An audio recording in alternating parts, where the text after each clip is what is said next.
Maar rakkina maal qaba afaan nuti rabbi.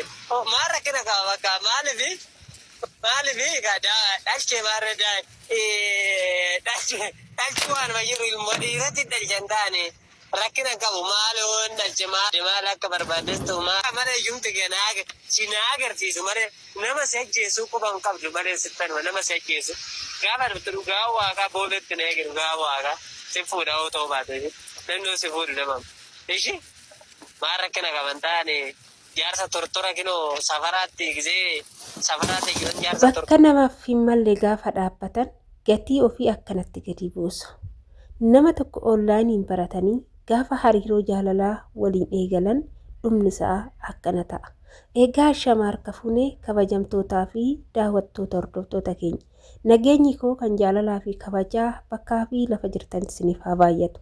Anis obboleettiin keessan bakkaa fi lafan jirutti waaqayyoof galannaa ga'u nagaa fayyaa kooti. Egaa hordoftoota kiyyaa adaraa keechan viidiyoo kana laayik sheer gochuun jalqabaati hanga xumuraa dhaggeeffadhaa akka obboleettii teessan kan biraa dhaqqabus naa taasisaa isiniin jechuun asumarraan affeerraa kooti. Egaa viidiyoo kana akkuma dhaggeeffattanitti jechuudha keessattuu shamarran gola madaamii shamarran biyya arabaa jechuudha. Baay'een isaanii haala kanaan nu tuffatu. Jaalallee nu ta'u borutti heerumna jennee itti sinnee maallaqa gola madaamii keessatti dafqinee hojjennee gubanni kana silaa nama kan wajjin jireenya ni jaarradhaa abbaa manaa qonnaa ta'a booda abbaa ijoollee qonnaa ta'uu danda'a jennee yaadne maallaqa gola ormaatitti hojjenne irratti ergina jechuudha.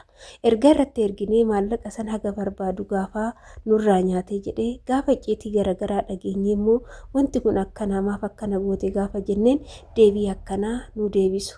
Gizee deebii akkanaa nu deebisan kana hamileen keenya hangam akka nu cabu nutu beekaa jechuudha. Egaa viidiyoon kun haasofti mucaa kana baay'ee dheeraadha.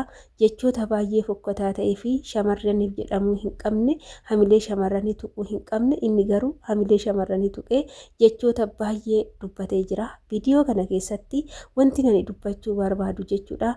Shamarran jechuun haadha guutaati. Shamarran jechuun haadha mootummaati. Shamarran jechuun haadha qeesiiti. Shamarran jechuun haadha sheekati.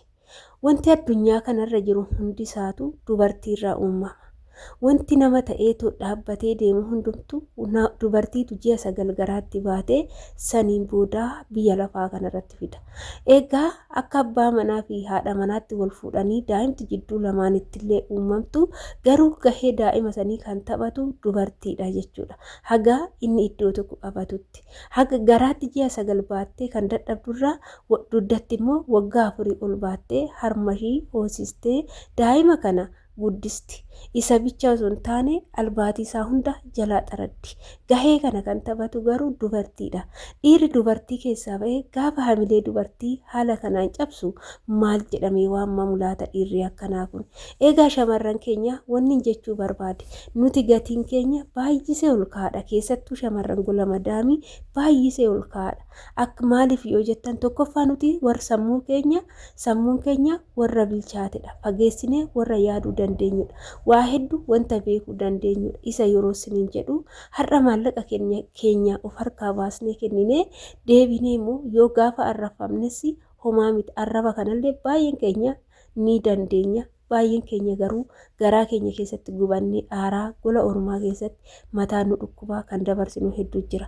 Waa'ee gola ormaa ol baasnee dubbachuu keessa keenyatu madaa qaba. Kan biyya keenya gaafa itti nu dabale onnee keenyatu dhukkuba godhata.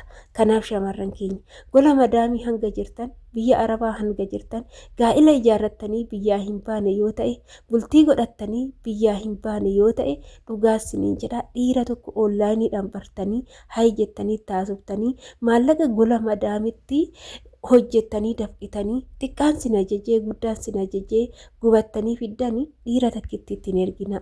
Yoo maallaqni harka keessan irratti baay'ate haa balleechanis siniifis haa godhanis waan barbaadan haa godhan maatii keessanitti ergadhaa. Lakki maatiin kiyya na jalaa balleessuu danda'u gaafa maallaqni kun na jalaa badee nan aara yoo jettan maallaqa keessan of biratti harkatti qabadhaa. Kanaan alatti dhiira gilla sabii tokko boruun itti heeruma jettanii saantibii takka ittiin ergina. dhugaan isin yoo abbaa manaa keessan hin taane alatti namni sun aarsaa kaffalee maatii keeyyattirraa sin fuune yoo ta'e kabaja warra isaati biratti ta'e kabaja isa biratti ta'e hin argattu na amani shamarran keenya.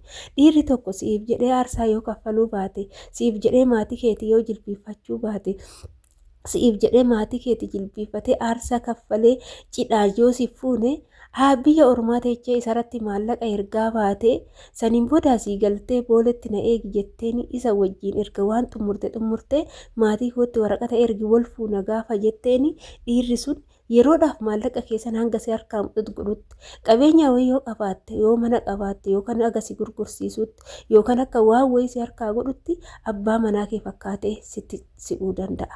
Kanaaf hadaraa keessa shamarran keenya gatii keessa gadi hin buusinaa harka keessanii xaartanii gola ormaatti shintibeetii dhixxanii isa san isarratti ergitanii deebitanii gaafa sin arrabsu maaltu akkasinitti dhaga'amu beekaa. Dhiirri biyyaa si jammaruun kan abbaa manaa osoo si fuudhiin odoo abbaa manaa kee hin ta'in dhiisiti itti heerumteetu maatiin kee seeraan si heerumsisee haalli jireenya sitti ulfaatee gaafa biyyaa baate dhiirri sun nagaadhaan taa'ee na eegaa jettee amanuun baay'ee ulfaata jechuudha. Kanaaf shamarran keenya nuti waaqaa gadi nama mana ormaa keessatti waaqa malee homaa hin qabnu. Waaqaa gaditti garuu mana ormaa kana waaqayyoon akka afaan isaanii ol beennee hojjetannu nu gargaaree jira. Kanaafuu namni nu barbaachisu hanga gola ormaa jirru abbaan manaa keenyayyuu nu barbaachisu yeroo yeroodhaan maallaqa ergi baatiidhaan maallaqa ergi nu jechuu hin qabu abbaan manaa keenyayyuu jechuudha. Unkaan dhiira jaalallee dhiisaati. Kanaaf harka keessaniin kennitanii harka keessaniin ofii hin arrabsiisinaa. Gatiin dubartoota ol kaadha nuti marcummaa warqii irra taa'uu qabna malee marcummaa irraa kufnee lafatti arrafamuu hin qabnu. Abbaatu of kabachiisa. Abbaatu kabajaa ofii kenna. Isintu kabajaa ofii kennisiisuu danda'a waan tokkoof. Har'a jechoota hin fakkaanne arraba dhiirarra gaafa namatti ba'u oduu akka kiyyaati garuu arrabni kun itti waan naan jedhameeti tadhaare viidiyoon kun jechuudha. Akka waan ana arrabsaa jiruutti natti dhagahame. Maaliif jenna obboleettiin keenya kunis shamara akka kootii gola madaamii keessa kan hojjettudha jechuudha. Gadhee saree akkanaatu arrabsuu hin qabu jechuudha. Baay'een isaanii shamarran gola madaamii umuriin irraa deeme isaan dulloomanii nama isaan fuudhu dhabanii minaamina kan jedhantu jira. Maarree yoo heeruma malee hafne hin duunaa? Heeruma malee yoo hafne hin duunaa? Waaqa keenya yoo jilbiiffanne hin duunaa? Waaqa keenyatti amannee waaquma keenya yoo jiraanne hin duunaa? Waaqayyoon bar yoo dandeesse yoo fedhii foonii dadhabdan heerumaa yoo fuudhaa dhiiranis yoo fedhii foonii qabachuu dandeechan garuu akkanatti odoo haftanii waaqayyoon irra sin jaalata kan jedhus mancaafa qulqulluu keessattis barraa'ee jira jechuudha. Innaa kanaafuu jechuudha ofii keenya gatii keenya gadi of kuffisaa gola madaamii hojjennee akka waan dhiira hin argannee wayititti gaafa akkanatti saree of goonu dhuguma warra isaa biratti illee kabajaa arganna jettanii yaaddu. Dhiira tokko maallaqa irratti erganii akka inni mana ijaaree na fuudhu ergan jedhe warri isaa sun ilma keenya ni fuute malee ishiin ittiin heerumne jedhanii gatii keenya gadi nu cabsanii boruu nu arrabsuu danda'u jechuudha. Kanaaf waan goonu sirriitti beekuu qabna. Jennee onlaayinii irra yoo teenye dhiirumatti haasa'uu hin qabnu. Namaanuu wal baruu nama barbaachisu. Hojjettee milkaa'uu yoo barbaadde biyya harabaatitti namaa wal hin bariin. Walitti dhufeenya namaa hin baay'isin. Hiriyyaa shamarranitis hin baay'isin. Shamarran waa'ee dhiiraa sitti haasoftu yeroo hundumaa shamarran san hiriyyaa kee hin godhatin.